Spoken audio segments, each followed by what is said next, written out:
ಪ್ರತಿದಿನ ಹಲ್ಲು ತೊಳೆಯಬೇಕು.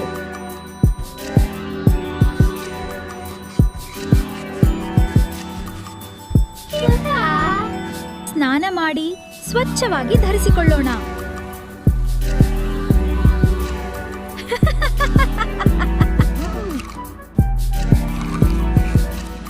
ಒಳ್ಳೆಯ ಆಹಾರ ಆರೋಗ್ಯ ಕೊಡುತ್ತದೆ.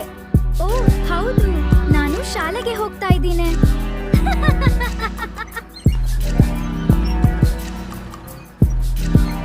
ಶುಭೋದಯ ಮಕ್ಕಳೇ. ಶುಭೋದಯ ಮೇಡಮ್. ಶುಭೋದಯ ಚಿನ್ನು, ದಯವಿಟ್ಟು ಕುಳಿತುಕೊಳ್ಳಿ. ನಮಸ್ತೆ ಅಮ್ಮ, ನಾನು ಬಂದೆ.